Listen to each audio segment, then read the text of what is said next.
In this screencast, I'm going to discuss section 2.3 from Blitzer's book, which is about lines and linear functions. We're going to start out with the most basic type, horizontal and vertical lines. So we want to know, how do we come up with the equation of a horizontal or a vertical line? Well, here's a couple pictured. One horizontal running through y equals 4. Any point on here, for instance, above 1 we got 1, 4. Above 5 we got the point 5, 4. Above -7 we got the point -7, 4. So it doesn't matter what the x component is, the y component has to be fixed at 4. And so an equation that describes that line is y equals 4. Any point on the line satisfies the equation, and vice versa. Any solution to the equation is an ordered pair on the line. Likewise, for vertical lines, if you have the vertical line passing through x equals -3, any point on there has the form -3 some number. Y can be anything. So the equation is x equals -3. Okay? And we can generalize these ideas. Right? Any horizontal line is going to have the form y equals a fixed number. Any vertical line is going to have the form x being some fixed number. Okay, let's also notice that horizontal lines are functions, and we think about y as a function of x. They pass the vertical line test. Okay, this vertical line, though, is not describing a function. Y is not a function of x here, because if we put this vertical line right on itself, then it hits it in infinitely many places. So vertical lines do not describe y as a function of x. Okay, going back to the handout, so we've taken care of those two types. We want to know, in general though, how do we come up with the equation of a line? How do we describe the graph of a line by an equation? Okay, so we've done that for horizontal and vertical. Now let's do it for non-vertical or non-horizontal lines. All right, we're going to be able to answer it by looking at this figure. If you give me any two pairs of points on our line, we want to know what is the condition under which they lie on that line, or what's the equation for the line. Okay, by looking at the figure, you can see that these triangles here, a condition on which all four of these points are lying on a line must hold is that these triangles have to be similar to one another. They have the same overall shape. Okay, if they weren't similar, they wouldn't all align the same line. So for instance, if this point x4, y4 was a little bit below the line, then this triangle would not be similar to the other one. If it was a little bit above, that triangle would not be similar, and therefore they would not lie on all 4 points would not lie on the same line. Okay, so we need to remember a little bit about similar triangles, and then we'll be able to make the deduction. Okay, so remember from your middle school days, two polygons are similar if they have the same shape, and that's equivalent to saying that the ratios of the side lengths are the same. So the height divided by the base has to be the same. All right, going back up to our picture here, we want to know for this little triangle and for this big triangle, what does that mean? Height divided by base, that must be the same. Well, first off, what is the base length? What is the height? For that, you drop these points down to the x-axis, and you get the point x1 on the x-axis, the number x1. If you drop the other point down, you get the point x2. All right, the distance between these two, which is the length of the base of our triangle, is the bigger number minus the smaller number. That's how you measure the distance between two numbers. So we get x2 minus x1.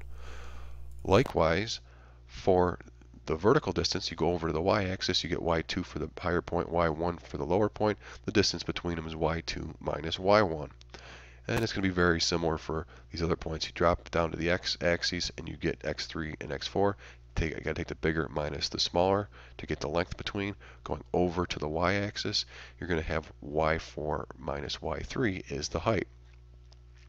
So staying with the figure for a second, we must have, for these two triangles to be similar to one another, we must have the height divided by the base for the bigger triangle must equal the height divided by the base for the smaller triangle. Now let's just write that down. We must have y2 minus y1 over x2 minus x1. Height divided by the base for the smaller triangle equals the height divided by the base for the larger triangle. Now this is true for any two pairs of points we have on our line. Thinking about x1, x2, y1, y2 all being fixed numbers. These are all fixed numbers. This number has to be the same as this one for any pair of points we're talking about.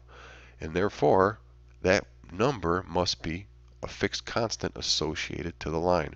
Going back to the handout, the only way these triangles are similar is if these ratios are the same.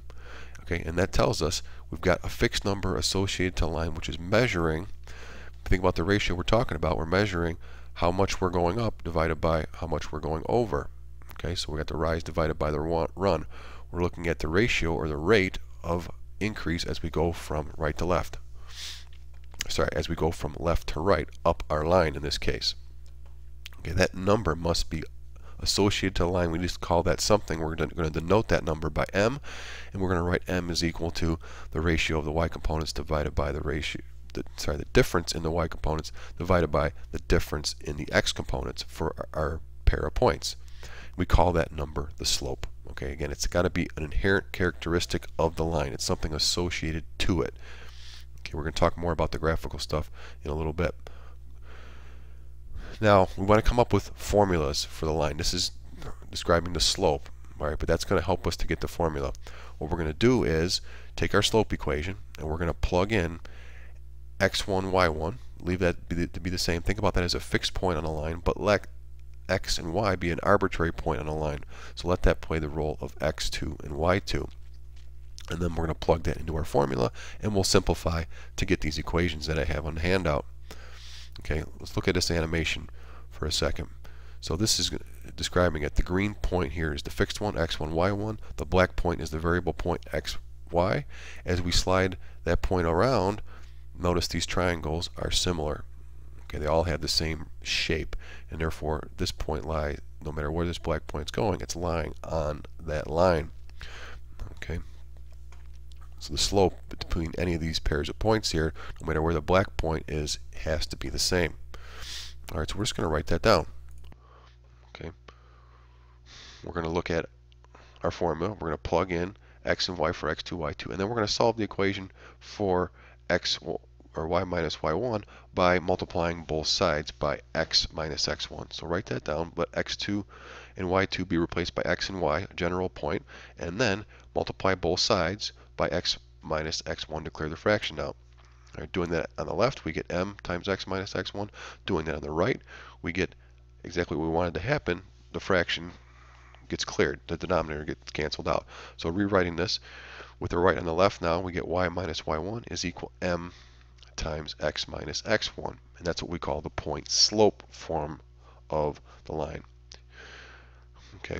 Now what we want to do to get the other form, the slope-intercept form, is just solve the equation for y, which is natural because we like to graph by solving for y. We like to isolate y to think about it as a function of x. So multiply the m through the parentheses to get mx minus mx1, and then add y1 to the right-hand side to isolate y. When we do that, we see we got this quantity at the end, mx1 plus y1. Okay. Now, that's a fixed number because m is a fixed number. X and y are just the components of a point on the line. So that's a number we're going to call b. Okay, and that represents the y-intercept. That's where we hit the y-axis. If you plug in x equals 0, you get y is equal b. Right. Going back to the handout, these are the two equations we have on the handout. We've got this point slope form, which describes a line given the slope m and a point x1 and y1 that lies on the line. Or we can describe the line with the slope-intercept form. Again, these are both for non-vertical lines, though, because y is not a function of x for a vertical line. Or we got the slope-intersect form, which describes the line using m, the constant, which is still the slope, and b, which is where you cross the y-axis. All right, this is more natural for the situation we've been talking about with functions, though.